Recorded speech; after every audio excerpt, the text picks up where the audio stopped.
Okay. But in rural southern Illinois, and with our district finances, we absolutely could not finance the pre-K program without the state grant. $113,000 we're in tow for this year. I wrote that grant on the last 5-year cycle for less than $3,000 a student. In other words, we cut out everything and just said, what do we absolutely need? And there were several districts around us like Massac and some other that did not get that grant because I think they wrote a poor grant. They've gone to some quasi-program where 2 days a week they're doing a few things with some, and I think it's reflective on what their performance is going forward in terms of their state testing. So as rural as we are, we have a phenomenal school. I really believe we have a great staff, but the pre-K program for us, improvements with our pre-K program, getting us connected to what is kindergarten readiness and the kids program and all this new learning standards in the park and college and career readiness, which we think are, it's awesome and we're on board. We have to have this grant and we have to have the supports with this grant to give us a fighting chance for our students to compete against kids from all across the state, the world. I mean, you name it, that's where we're at with this because we can't support this financially without that grant. So we're in a position right now where I think the last 2 or 3 years we've really had some real outreach to some professional organizations to try to bring in some real expertise and how do we compartmentalize that to make it fit for us. I call it the vat theory. I mean, we've really thrown a lot of things in the vat. We don't have the spigot right now that is letting things out.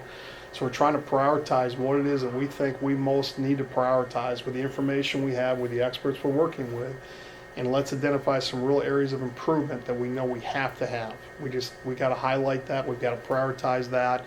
And let's make this systemic in terms of how we work in this with our kindergarten teachers, how we work in this with our local Head Start agency. And those are things for us, next steps. You talked about it earlier, building some of those community relationships. We have some of those things in place. We're doing our parent advisory committee again tomorrow night through our pre-K program. But I think we have to take some next steps and take that to next levels, not just for the grant, but to build those systems of supports because really, we don't have the same resources that you have in other areas. Do you have a partnership grant with Head Start? Yeah, we have a memorandum of understanding. Is that the same as the grant you're referring to, or is that a separate? No, the pre-K grant, the early childhood grant, it's is the the state regular board. initial pre-K, Yeah, preschool for all yeah, grant. preschool for all grant. So But I'll be then- writing for that again this spring. But then they've recently come, the feds carrying out with a new grant that's a preschool expansion grant Yeah. that is designed to help programs expand to one, they have to expand ages, I think. Yeah. I think you have to go to birth. And I walked through that, and we have actually room to do that at our local Head Start agency. We didn't dive into that at the time. I was worried about not getting the funds we were supposed to get in the first place by trying to ask for something different or more, but those are things that are on the table that we need to pursue. We do 2 half-day sessions, so Right. we service up to 40 kids in a week. I think this year we're underneath that right now. We just got a small group of kids. But historically, we've had a waiting list above that 40. Instead of doing a full day program, which I know is most productive, we can service more with one classroom, which we've Does traditionally that done. 40 kind of meet the community need? Yes. Now, well, let me rephrase that. I would say about 85 to 90%. We have several students in our program over the past years that don't meet those criteria, but we've had slots open for. Don't meet the income criteria Yeah, or some type yeah, of the eligibility, at-risk yeah, eligibility yeah, criteria. yeah. But we filled the slots. We've always kept a few slots open to make sure if we had some kid move in or whatever, we can supplant or bounce whatever we need to do. But that's what we've done. Sure. But that kind of gives you a little bit of an overview of where Tell me we're a little at. bit about, so this study that I'm conducting is specifically about instructional leadership. Okay. So as we have seen schools like yours that have added pre-K to their programs, we are interested in learning more about how is the instructional support that the teachers receive in those classrooms different or the same, or what kind of instructional supports are they getting? And really, truly, up until about the last 2 years, it's been nil. I mean, for my office. Even when we had a full-time building principal, we kind of grouped everybody into the old Danielson framework and those Right. types of PDs, district-wide initiatives, school improvement planning. We've sent Ms. Bynum to Illinois AYC workshops and different things. We have a local network that she's established among programs in the area where if we're doing an in-service of school improvement that day, Jessica meets with some other pre-K staff in other districts and they do some things as far as improvement there. But from my office, to be quite frankly, up until about 2 years ago, we've not provided a lot of instructional supports specific to creative curriculum or other things or assessments or those sort of things up until about 2 years ago when we really started doing some things. And I was a novice, more of a novice than I am now. I did not have the capacity outside of Tanya saying, listen, you can send her here, you can throw her there, you can bring people in here, you can network with these persons. But the last years we've kind of put ourselves on steroids for some of those things.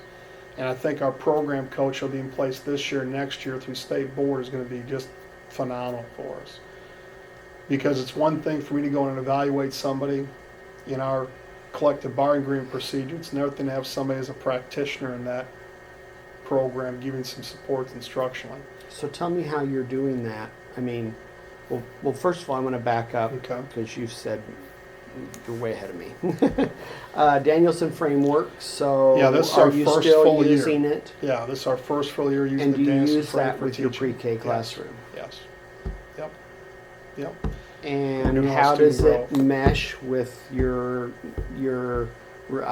expanded understanding of early childhood? The challenge for that realm down there in terms of we talking about students leading their learning as opposed to the teacher dominating the classroom. And here's where I've learned a lot. You go down to that classroom and you see a lot of what I call independent practice or independent play or those sort of things. It doesn't look like necessarily instruction that is needed to get some kids kindergarten ready, but developmentally it's in line with what needs to be done. But when you're in the outside looking in, you're going, what are they doing down there? It looks like free play all the time, right? There's a scheme and design for that if you don't have some knowledge about what those standards are and what those processes need to be, you're kind of scratching your head going, what's going on? So one of the areas that we've tried to pinpoint for Jessica, again, this is Diane Ritchie coming in. Explain to me who Jessica is. Jessica's our pre-K teacher, I'm sorry. She's our coordinator. You'll meet with her, Jessica Bynum. Oh, Ms. Bynum, okay. Ms. Bynum. One of the things that we've tried to pinpoint this year for Ms. Bynum as an area of growth is what are you doing lesson plan wise in structuring not only your daily lesson plans but your unit plans, and how is that being articulated to the parapro in the classroom so they can be part of that process? How is that being articulated to your parents? How are they part of that process? Trying to remanufacture the process is simple, what we're doing with that. So the instructional support has been based on the Danielson framework. In other words, I'm going, okay, yeah.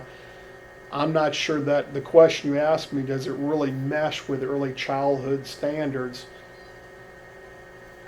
I think yes and no. I think it's the conversations that Ms. Bynum and I are having about how this looks, how this tastes, how this feels, how it's systemic in day to day. In other words, I go down there, I pop in, what am I seeing and why? And the depth to where that adds into kindergarten readiness may be interpreted differently for me as a Danielson framework evaluator as opposed to Eckers, all those things in there. So we've had to have some conversations about that. And I've had to really kind of pull back and say, okay, these students don't have a developmental readiness all the time to lead their learning as I would traditionally think it would be seen in a kindergarten room or an 8th grade classroom, whatever it may be. So I've had to go back and rechange what I'm thinking.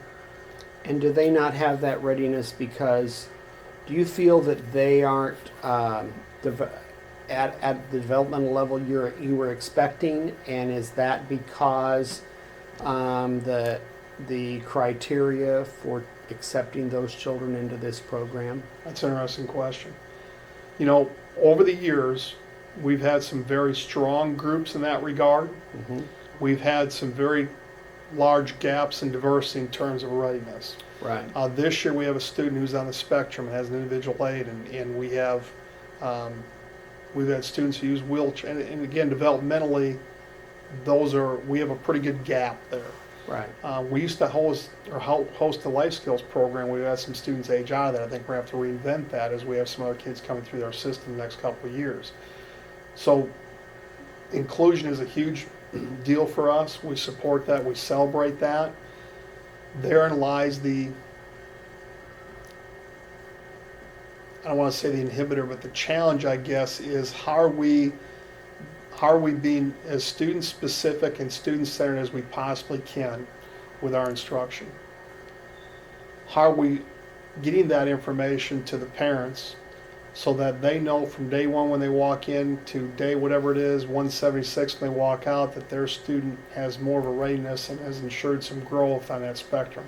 That's been I think we have processes in place, but I'm not sure that we have. I think we can get better, I guess is how I should say that. I think we have to look at other programs, we have to look at other systems of support to see, okay, how are they doing it here, how are they doing it there, what is it that we're missing here to make sure that we really have a true portfolio of a response to give to a kindergarten teacher about where this kid's at. You're asking, are they coming in the front end with some readiness? Or lack thereof, or a You know, big some gap kids are. between some Yeah. kids and other kids. Some kids are. I'd say the majority of our students, again, taking the rural factor, taking in all those variables of those eligibilities, we're seeing less and less readiness over the years than maybe we did maybe 5 or 6, even 7 years ago. The variables for us, again, are lack of resources at the home, single mom. We have more grandparents raising their grandkids than ever before. I think that's probably Right. universal. So how do we adjust? We're looking at, okay, is it more connectivity to outside resources, get some parenting classes? Is it, we have those things in place, get them connected to some local resources, but I think we have to expand that base like you talked about earlier. You have a fairly enlightened view for elementary school principal about early I'm an old high school childhood. ball coach, so I've learned. I'm Not trying. so much when you make some comments about you've been able to come around to understanding that free play time is actually a Well, structured learning activity, and I'm not sure. In my experience Mm-hmm. of going around the country, I haven't necessarily found all principals understand that concept. But What Yeah. brought you to that place of sort of coming around to that paradigm shift? Well, the battle is this for me, and as I know where our kids need to be at, and it's evolving for us too. We're through this district's going through a paradigm shift in terms of how we're instructing students. The teacher-dominated classroom worked for the old manufacturing-centric economy. I mean, that's not, regretfully, unfortunately, even in Southern Illinois, those things are gone. So it's a paradigm shift for us all the way around. So, it's a battle when I go, okay, I know what I think our kids need to be ready for when they get to the high school and beyond. So we're giving these teachers more and more things to do, and the challenges that they are dealing with are more and more, and I'm breathing down their necks every day. So when I walk into free play, I'm going, how is that kid in kindergarten getting 26 sight words by week 4? And I've had to really kind of go, and I've gone to Miss Baum, I've said, why don't we go to more of a kindergarten, I call report card or monitoring or assessment concept? Where can we embed this into what we're doing in the portfolio, which you're already doing within your creative curriculum? But you're using creative curriculum Yeah. now. Are you using And I think their we gotta get teaching better with strategy that. gold? Are you using their computerized teaching strategies gold assessment system? Partially. I think we need to improve in that area, and that's where we've got this program coach to help with some of those things. We have access to that. I think Miss Bynum does a lot of things very well. Those are things in our scope and sequence specific to that program I think that she's got to do a better job with. But the free play is absolutely necessary. And I see that more now, but again, when you walk in here and I'm going, and I'm fretting about that kindergarten kid by week 4 should know this or know that, I'm going, how do we get them there? I mean, it's easy in an organization when you sit down to your content area team meetings or your school improvement time, you go, well, they just didn't know that because that teacher didn't teach. I mean, it's easy to point the fingers. We got to get beyond that. We got to go, okay, let's have the conversations about the how. And Ms. Bynum needs to be more involved with those things. I think she has some more things to offer. I think I need to unlock more potential that she has in those contexts. I don't know that I've put her in the best position to be part of that scope and sequence. And I've noticed that over the years too. We've kind of said, okay, school improvement, if you want to set something up with a pre-K coordinator is great, but there also has to be some more time spent with her and our kindergarten teachers and our first grade teachers and Head Start working on that discussion about readiness and about what we're doing and how we're doing it, and really sharing the best practices. Because I think she has some really good best practices down there that we need to get out in our organization too. But the free play was a big thing for me. I really had to struggle with that. It was easier for me to say, and I could look something up and justify it as, and our parents too. I mean, our parents are concerned about is my kid going to be kindergarten ready? Because here's these new learning standards, and here's what you're assessing, and man, developmentally, I'm not sure my kid's ready for it. I love the standards. I love them. Some of our kids just don't have a readiness for all those abstract, conceptual types of ideas, and that's a struggle for us. So then you go, okay, well, the kindergarten teacher's not doing enough, or the pre-K teacher's not doing enough. But it's really developmental readiness. But we are trying to throw more things down more kids' throats. There's no doubt about it. You know that. So tell me a little bit about how you're structured. So you're receiving coaching through Preschool for All? Yes. Just got that started this year, and we've got that in place for next year. Yeah. And then other than that, you're really the only other person that provides instructional support. Outside of us setting up on school improvement days, her getting networked with other districts' pre-K coordinators and having sit-downs and discussions where she's led that. I've really made phone calls to our superintendent saying, hey, we're going to host this day, and this is the agenda, those sort of things. But predominantly, I've really had my hands off that. And how often does that happen? Probably, I know we did one in the fall. I think she's planning another one in the spring. I would say generally once or twice a year, which is not nearly enough. And so she just sort of, it's not a formal program, it's something she's reached out to other districts. She's and really says, led can we that. get together and talk Yeah. about what were our Yeah. practices and things Yeah. like that? Yeah, she's led that. So I assume that you have some type of a formal evaluation system. How is your formal teacher evaluation process? Her being a tenured teacher, she has two formal observations, one informal. I can get you that. I can email that to you too. That's okay. Our joint agreement and those sort of things. I don't need But to see basically, at that it's level, at the detail. Let me rephrase that. For a tenured teacher, it's one formal and one informal. One and one. Yeah, our non-tenured Per is three. year? Yeah, every other year. Every other year. Yeah. Now, I certainly can pop in. We can do some things, and we've set some things up through these processes where I've had my hands on this more than and above the collective bargaining agreement or the joint agreement as it is. But And by contract, that's what we do. And would you say you've been consistent in doing that in the last few years, the one-on-one?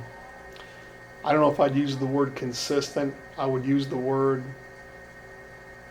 I've increased my appearances down. I mean, yeah. Just the formal event. Let's just do the formal. Oh yeah. So those happen. Yeah. That happens. And Yeah. is that useful? Do you feel that's useful in her teaching practice, her pedagogy?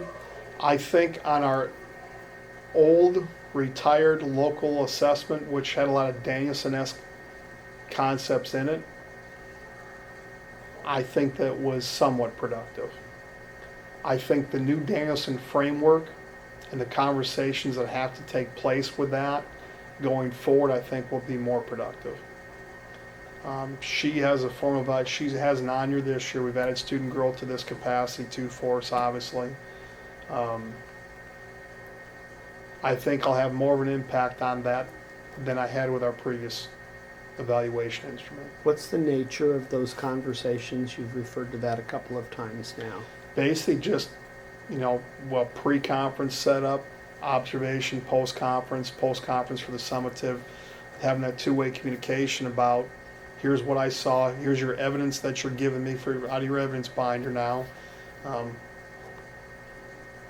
Here's what I didn't see, here's what I want to see. Have you thought about doing this way? Why did you do it that way? You're probably talking about a 2-hour conversation in a post-conference that we're going to sit down and go through all those domains and go, okay, here's what it is, and here's where I think you're at, and where do you think you're at? The end goal for us organizationally is to have these teachers in a position where they're doing their own evaluation. And they're giving me a report, and I'm just a monitoring stick. And would she have felt, do you think she's been responsive to that? I think she will be. I think her readiness, I think her competency is okay right here, right now. I think her readiness, because of the lack of knowledge with this new framework and the lack of supports that I've given her in terms of pedagogy, what you're talking about, I think her willingness is going to climb. Uh-huh. You know, when you go and walk into something that's an unknown, she can be a shining star in what she does. She needs to be more systematic, and I need to provide more supports in that regard. Mm-hmm. I think that's the key for her. And I would imagine a lot of pre-K programs are like that. When you talk about a building administrator, principal, superintendent, combination thereof, we're not nearly spending enough time down there to really get in the, How often The do you meats, just potatoes. pop in or visit the classroom? maybe once or twice a week tops. In some weeks it may be once. I mean, it's just, you know, Don't beat yourself yeah, up. That's pretty good, it's the actually. truth. And even when we had a full-time, when I was a full-time principal superintendent, was maybe a little bit more than that, but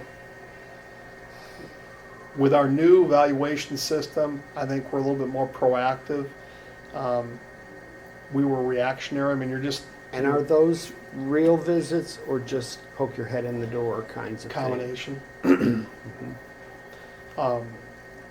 In our collective bargaining agreement, if we're going to set up an informal or formal observation, there has to be prior notice. Now, I can do Right. a walkthrough and pop in, you know, those sort of things. A lot of times, maybe I'm just going to check on a kid, or I'm just popping, hey, how you doing? Or, hey, I tasked this to you a couple weeks ago. You have this ready to go for me? Or like tomorrow, you're doing your parent advisory committee meeting, where we're at with that. I want to see an agenda before you send it out. Those types of conversations. Or, hey, we've got Mr. Abel coming in. You know, let's get this set up. Do you visit the room though while you're in there? Do you observe? I'll the talk to a Are few you kids, observing high-five the a few instruction kids. at all? A little bit, not as much Uh-huh. as I need to. Okay. Not as much as I need to. You're probably talking 5-6 minute stops tops.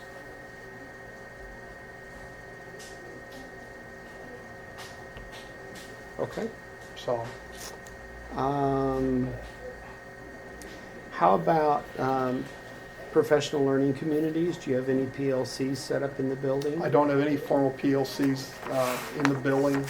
We just initiated last year leadership team and some of those processes, letting those guys drive our school improvement plan. Is Ms. Bynum part of that? She's not part of leadership team, no. No. We have 7 certified staff. We have some non-certified staff. We have several parents in this team, and she's not part of that yet. Is she involved in any other vertical planning groups or any other vertical teams that exist in the school? She's a part of our school improvement teams for language arts, I believe. I think she's in that content. I have to check. We've got that coming January 2nd. I think I'm revisiting that. And you said language arts? I believe it's language arts. She may tell you math, so I I'll might want ask. to question that. It's okay. But we have her on our team. We're doing some things January 2nd to work on our scope and sequence. I know she's involved with that. Is Our there leadership any team just set it intentional tomorrow. efforts that you're doing right now to look at moving children from pre-K through the? Do you get that? No, it's all right. Moving kids from pre-K through the 3rd grade continuum.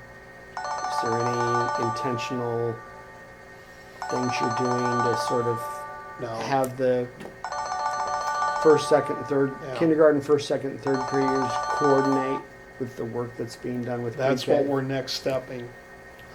Starting January 2nd, we're going to parlay some time within our schedules to get some of those things done and get some tangible things back to and from our leadership team for board reports and school improvement. But that's another area right there. We've had informal conversations about those things. We've got to do a better job of formalizing that process. When we've done school improvement days, I know we've done, if she has not met with a pre-K group within the county or the area that she's led, she's been part of those discussions on a specific, whether it's a specific math standard, language arts standard, whatever it may be. She's been part of some of those things, but we need to do a better job with that with her all the way around. Is there other in-service that she participates in? Do you have like a in-service at the beginning of the year? Oh yeah, all those or- things. She's involved with all that stuff, yeah. Oh yeah. She's yeah. like a fully integrated part of your Oh, yeah. faculty. Yeah, yeah, yeah. Yeah, she's part of the association, she's part of all, she's in tow with all those sort of things. She's on her salary schedule, she's all involved with that. I've done a poor job of differentiating some PD for her in terms of what you just talked about, scope and Like you, is sequence. she an AUIC member? Yeah. Um, she attends several. She's attended several functions. We've Sure. got her involved with Lori Longville. We've got her. We've got her involved with several things. Is she an active member? Is she a person that I think That- can come back and disseminate things to our district from Illinois? I'm putting on my AYC? AUIC Yeah. hat now. There you go. I was the I Missouri got- president for 5 There you go. years. So you it's know, like- I think it's a phenomenal organization all the way It is. around. She knows the organization. She knows it exists. She's been to several things. She's been to Springfield for what's the Growing Futures Conference. We've got her connected to several people like the Lori Longvilles from Johnny Logan, Carter, those sort of things through Tanya. I wouldn't consider her a member of Illinois AYC though. Mhm. I mean, we haven't taken that step. We haven't gone through the step of accreditation or looking at those sort of things. We haven't done any of that. Right. We've talked about it, we just haven't done it. What else do you want to tell me about the instructional leadership I need that some you more provide experts. or she Yeah, provides? I need some more experts to give her some more supports. I think that's the bottom line. I think there has to be another niche of supports. This program, the PFA for pre-K is going to be phenomenal for us, has been phenomenal for us. And so how long did you say you've been doing PFA? This is our first year. Oh, this is your Yeah. first year. Yeah, Miss Ritchie's been with us probably 3 visits now. And what was her name? Diane Ritchie, that's her name. Really, really good. Really good.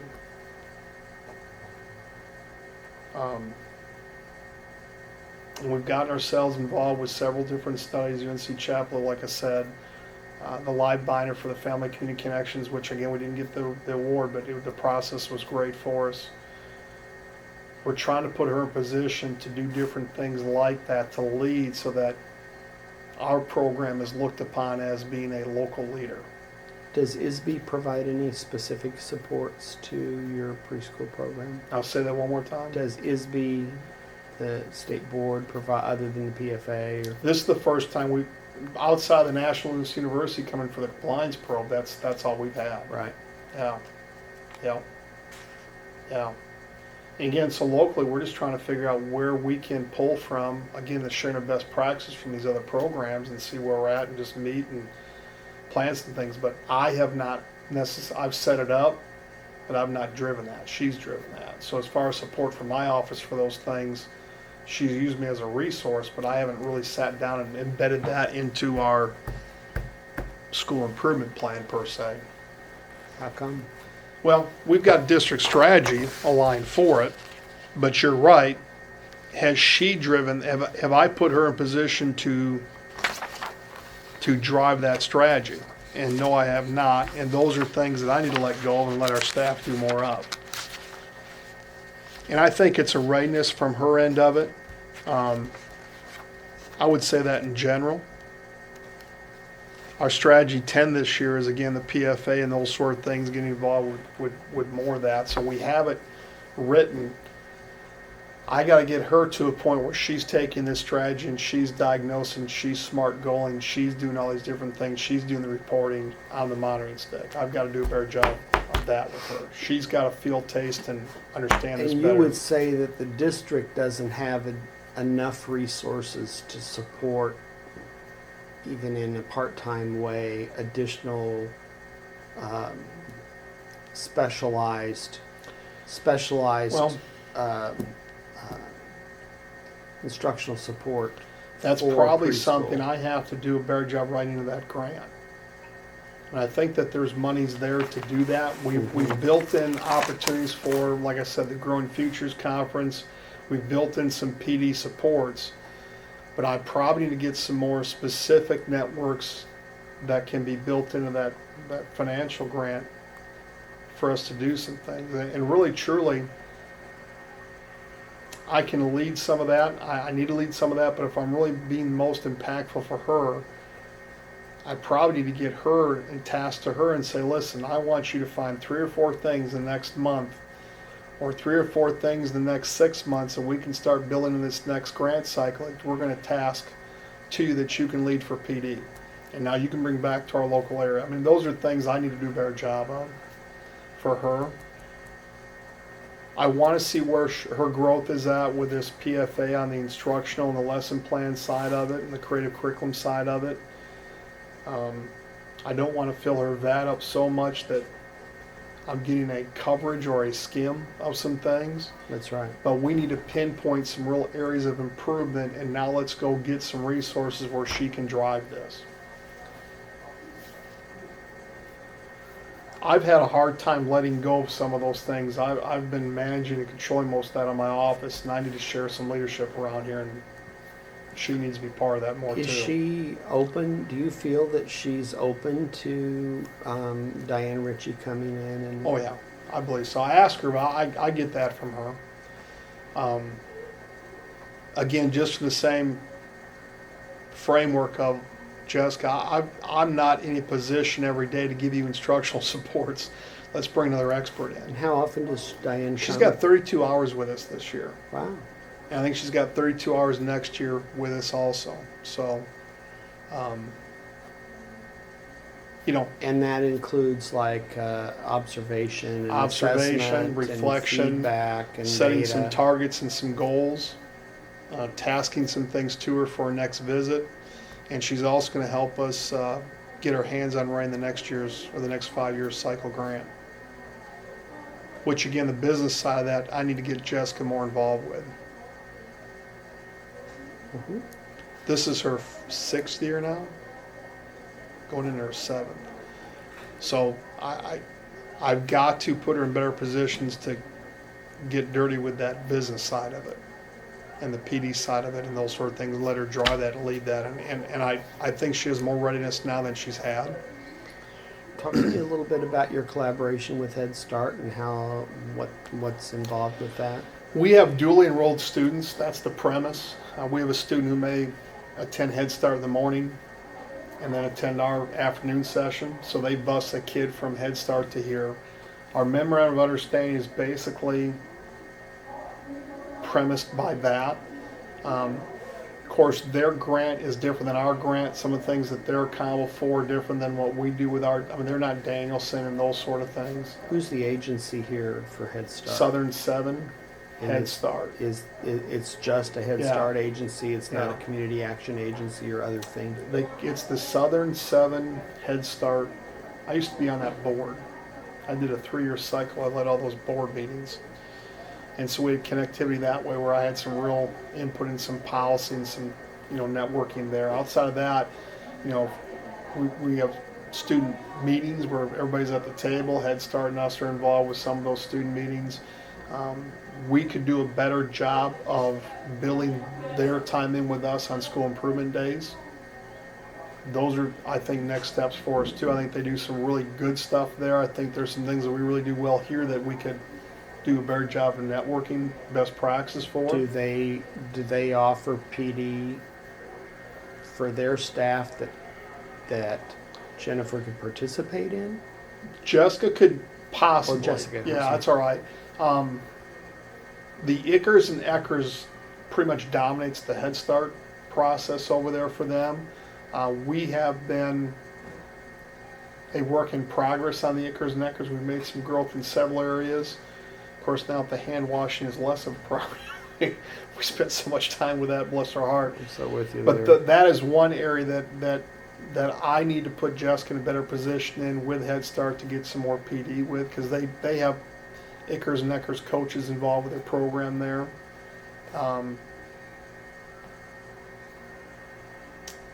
I've been probably, I don't know, lenient's the word.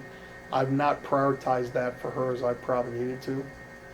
We've taken Ickers and Eckers and been pointing with it, but I don't know that that's really driving our program, and I don't want it to drive our program. I think there's value to Ickers and Eckers. I think the conversations between transition kids from Head Start to pre-K is important. When I first got our first Ickers and Eckers report, I called Tiny and I was I was mad. I mean, we were threes, and I'm like, how can they expect that of us? And once Tiny put in perspective to me that even these programs that are accredited aren't always getting funds, I'm going, oh, okay.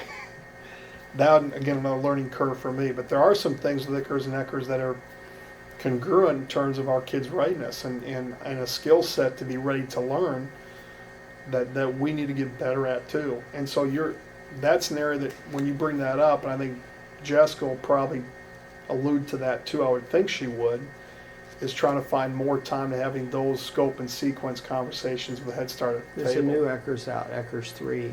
I've heard that. I've We not just looked at it. piloted it.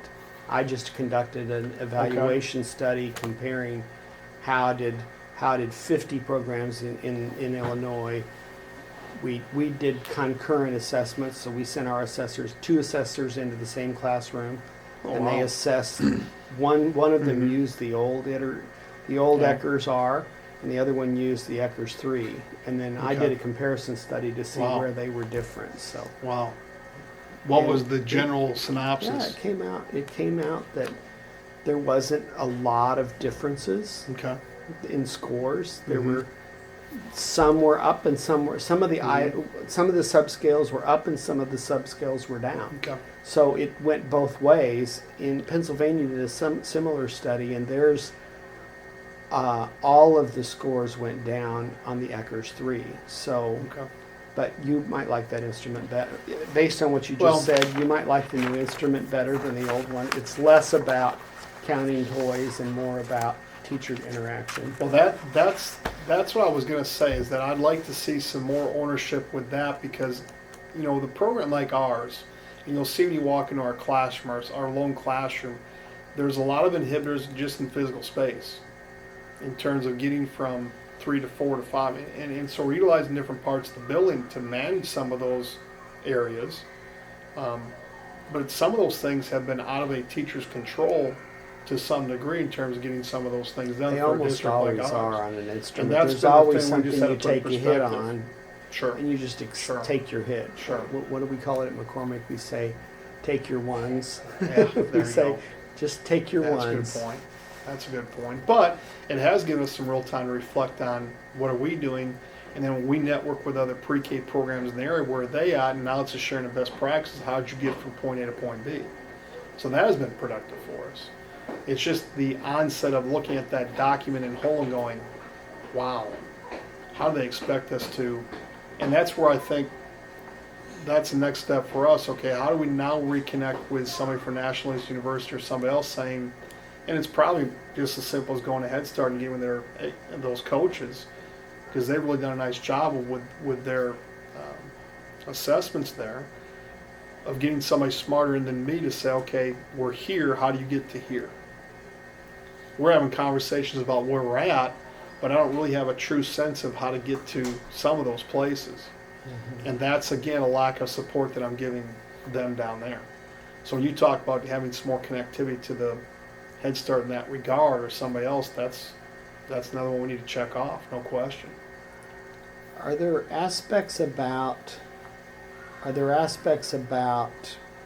being a small rural district that you think are different than what I might have found in some of the large urban school districts where I visited in this study? Well, here's where I get fired up.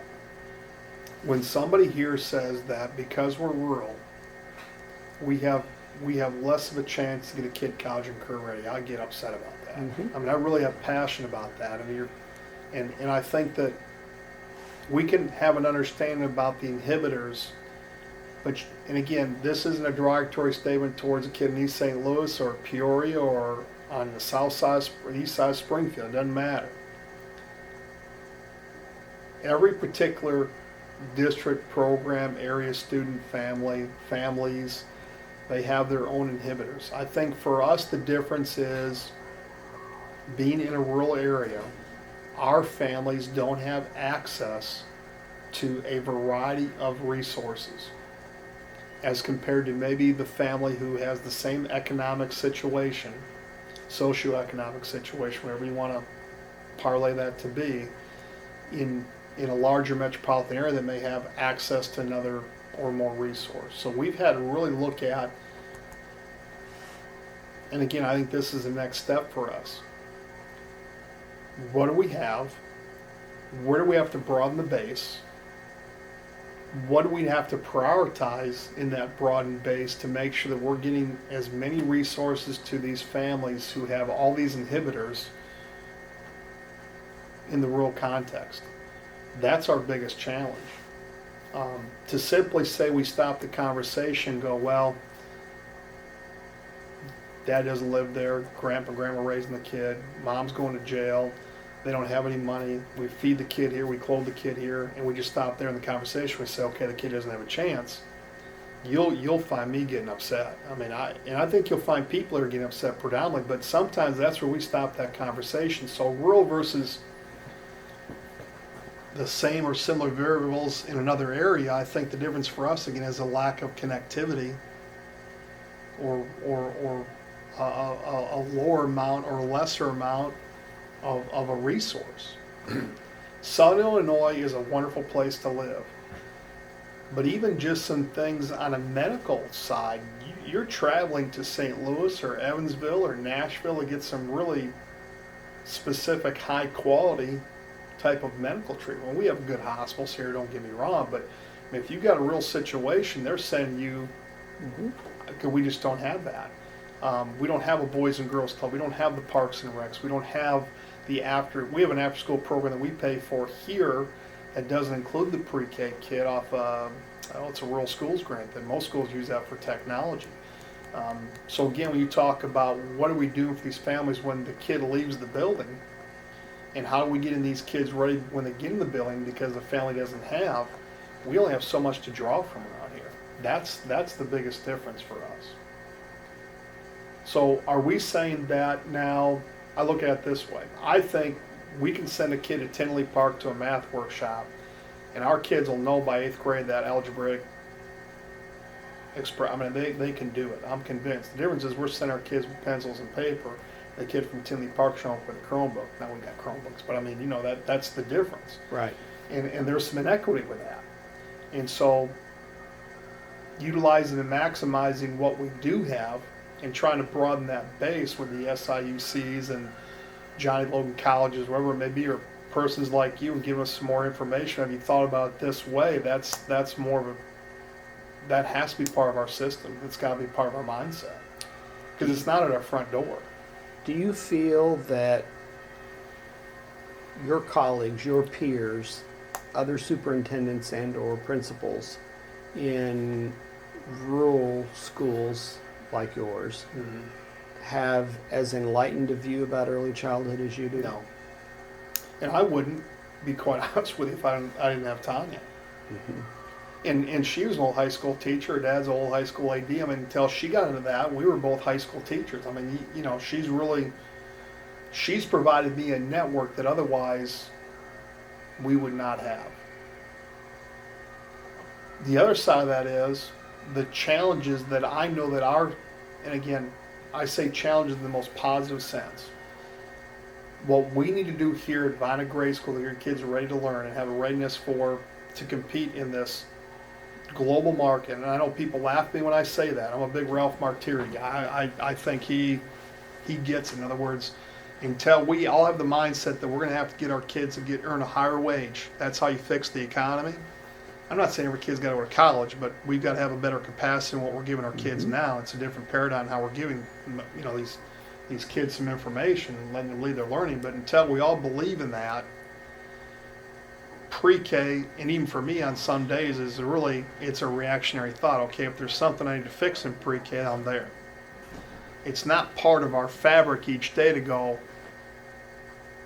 my day starts with pre-K and ends with pre-K. I mean, it just isn't. If you're in a unit district, you have other variables that have to be in your face, because you go, okay, pre-K, well, if they're in pre-K for a couple years, let's give them a few years and let's see what they really know. And the reality of it is, if we put some more resource to our persons in pre-K, staff, and our paraprofessionals too, we forget about that, and I forget about this, they certainly need more tools in the toolbox. And we're trying to bring some people in that with some Title I reading licensure to work with our paraprofessionals to give them some tools to work with kids in reading. So I don't want to make you uncomfortable, but you won't bother me. The two statements that you just made are rather incongruent. Mm-hmm. So you just said it. You made a statement that it's not part of your fabric that your day starts with pre-K, and you followed up with this rather deep comment about how it is and how important it is, and your deep. I mean, sure. It's been clear to me through this conversation that you get it. But I would think superintendents in general in rural schools. It was my context. So, but that's not your thought or your perspective now. Do you think that it's different now that sort of your day does start with pre-K? Absolutely. You get it. Absolutely. So, what took you along? What took you down that journey to be more open to those ideas and that deeper? Do you feel that that's a trend in the field, or do you think that that's mostly influence from Tanya and other influences? Tanya's been a huge influence. Is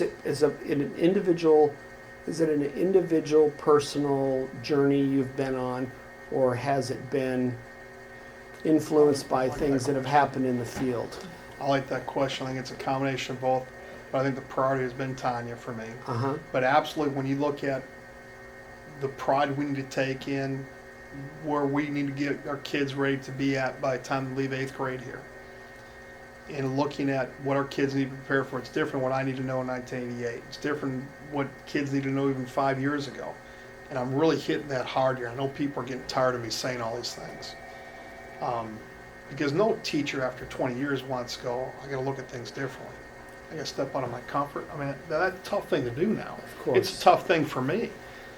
It's easy to come in here and manage a building day to day and be reactionary and putting out fires. I mean, it stinks, but I mean, that's easy.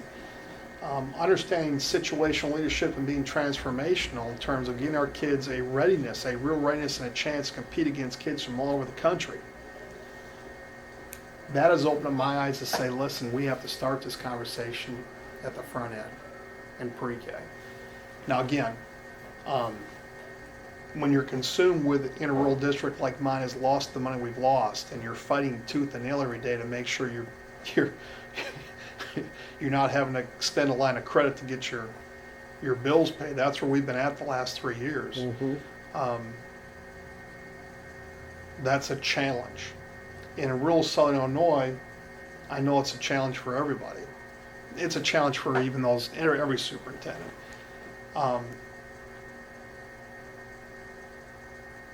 So I think to answer your question, yes, it's been a change in a personal journey for me, but it's also been a reaction to, I fret every second about, are we getting our kids in the best position when they leave here to be high school ready, career and college ready? I think that the state is on the right path in that regard. The how is always in question. I think the how that we do it at Vina Grade School needs to be dictated by how we think we need to do it to a certain level. I mean, the goal can be a state assigned goal. It doesn't bother me. Standards and goals shouldn't bother anybody. Give me some latitude, give me some determination to determine how we're going to do that. And then give me some resources and supports to do it.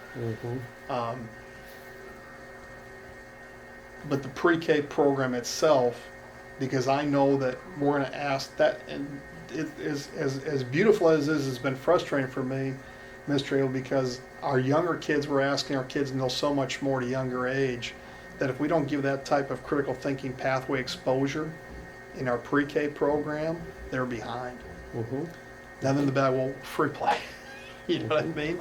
But really, they're developing those critical thinking pathways. If you set up that free play in such a way, you can do that. But again, I've got a kid, he's going to be 3 here in January. I got started 15 years too late, but he's a whippersnapper now. I mean, the teacher's going to love this kid. I'm going to tell you. And as I meet with teachers, and I know they're upset with me at times about, you're asking us to do this and we don't see the reality of it is our kids have to be more critical thinkers than they have to be going to a manufacturing job and pulling the chain. That's the new economy. That's where we're going to turn things around here in Illinois. That's what's got to happen. I mean, that's non-negotiable.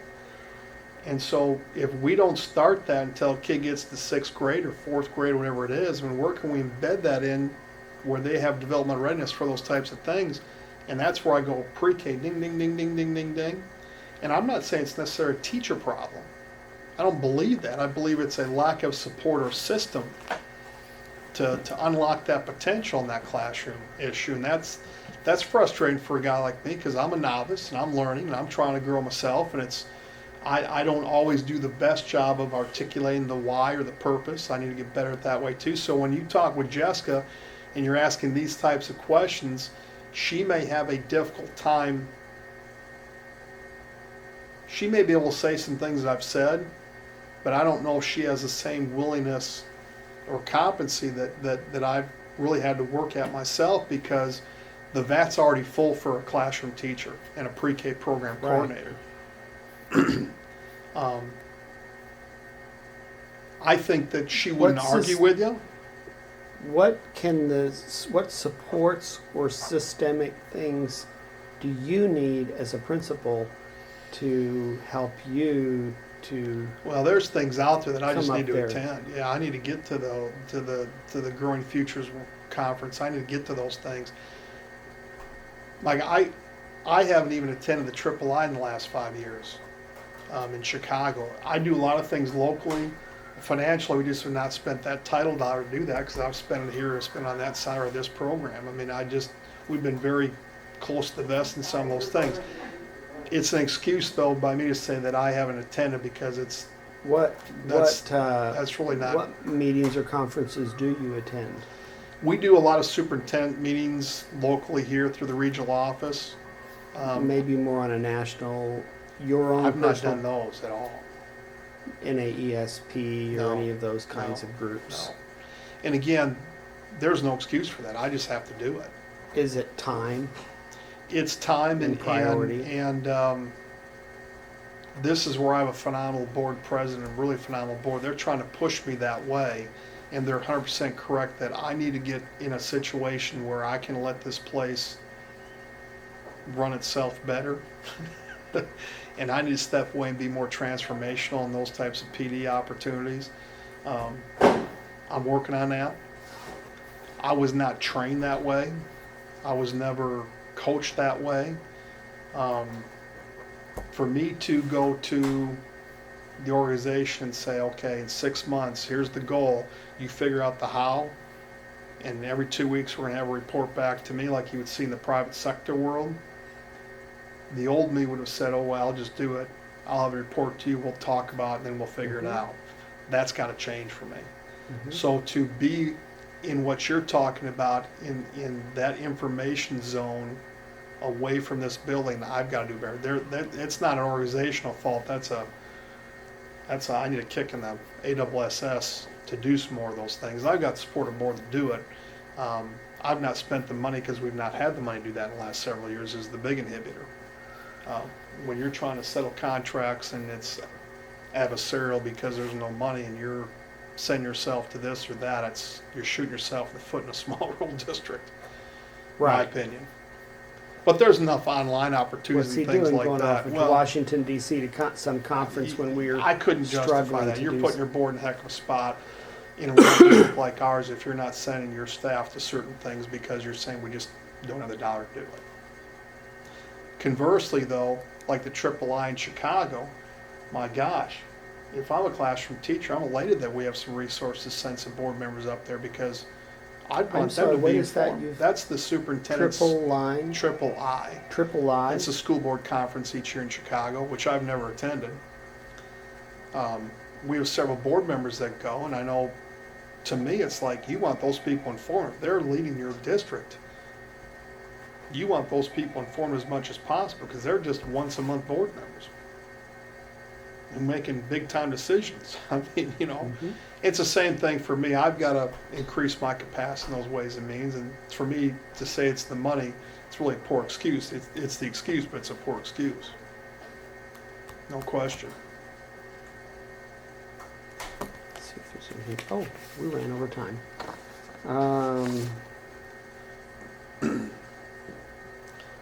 But overall, I mean, what she's doing there, she's well a part of our school improvement process. She's leading things specific to pre-K. What we're doing a better job of, and we're certainly not where we need to be at, is providing outside district resources, connectivity to her classroom or her to people, because I don't nearly have the time or the intelligence in that realm to really let her fly, to put her in the best position. And so we're looking at it differently, how to do that. Is there anything else that I haven't asked that you feel you want to tell me? The funny thing about this is, and we've reduced our pre-K program each of the last 7 years for reduction in force. We've reduced it because we talk about the climate in Illinois, and we can't afford to run this program without the grant. So we've always brought it back in July once I knew I had the By continuation enrollment, you've reduced it? Like We you just have reduced less the number of program. kids? grant. No, come March, we just said we don't know if we have the funding piece for the next fiscal year, so we're reducing the program. So by resolution, we just stopped the program in March. Well, we stop in May, but in March, we make a resolution that we're not, that we don't have the program for the next year. Then July, when I get my letter, it says we have the continuation grant. Then we bring the program back because now we know we have the funding piece. We've always done that because it's probably been a smart business decision. The grant is a lifeline to your pre-K program. It 100%. wouldn't continue if it didn't. There's no have- way it could. When I'm sitting on 60 days of cash on hand, Right. and they still owe me 4 payments from last year, and I'm sitting on 6 payments from this year, they still owe me. There's no way I could do that. When you say lifeline, that's an underlined, bold-faced 25. It's an absolute lifeline. No question about it.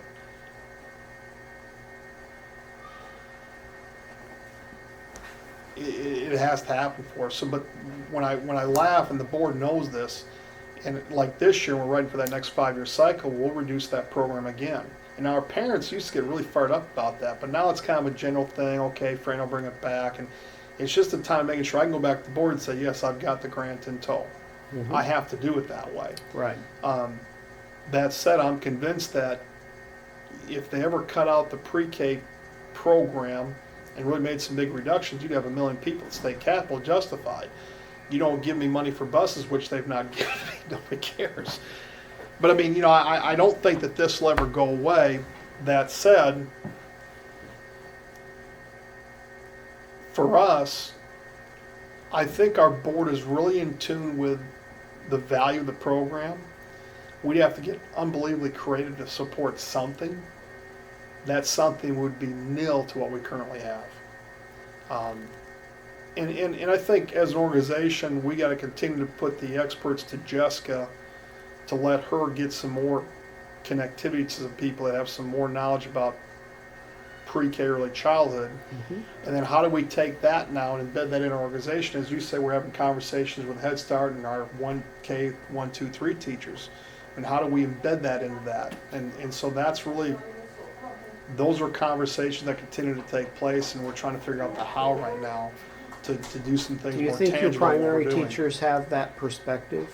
Do you think they have a value? Do you think they value what happens? Yeah. Like, would your kindergarten teachers say, that the kids that come out of your pre-K program Mhm. are more prepared than the kids that are coming generally from the community? Yeah, we've heard that. And I think in the same breath you'd say, but we also have to look at, I'm asking by week 6 or 7 in kindergarten, these kids to have this information, mastery of this standard, and yet they're so, and again, it's differentiated per kid, or maybe you have a strong group versus a less strong group. Poor language there, but I think that what I want to avoid an organization we have to get past is, it's again, it's not a teacher problem. It's easy when you have those conversations in your content area teams or your school improvement is saying that teacher's not doing that. That doesn't resolve it. There's got to be some depth in terms of, okay, here's the standard, here's what our kids need to have a readiness for by week whatever, here's what we're doing to assess it, here's how they're performing, what are you doing to support that? And maybe there's something that I'm doing that's a best practice that you can draw from, and maybe there's something that you're doing that's a best practice that we can draw from. Or if we're really mastering this standard, then why are we spending X amount of time on that when we really need to spend some more time looking at some areas of deficiency? We don't nearly spend enough time with those conversations, and what we're doing going forward now, starting tomorrow with a leadership team meeting after school before we get to our parent advisory committee meeting, is starting to map out some targets and some SMART goals for that process in our K through 4. And so we can get to 5, 6, 7. Then we get over to the high school. We're separate districts. We're the poster child in this county for consolidation. We are a K through 8 district. We're a separate district in the high school. I've got 4 other elementary schools that feed into the high school. We're all separate districts. Really? We are the poster child. Now there's only New Simpson Hill, which is the K through 8. They have a pre-K, and Cypress, they're both about 200 students, have a pre. So there's 3 pre-K programs in our county. Well, Goreville is a unit district. They have their pre-K But program. they're all separate We're all districts. separate districts. Yeah. But then they send their high school kids to you. Well, we all send our kids to Vina High School, which is a separate district. Oh, it's a separate Yeah. district. Oh yeah, yeah. So we've got between Oh. Goreville, Cypress, Buncombe, New Simpson Hill, Vina Grade School, Vina High School. We've got 6 boards and 6 superintendents. So you're not the superintendent over this high school? No, I'm just superintendent principal here. I Yeah, it's see. a K through 8 district. Interesting.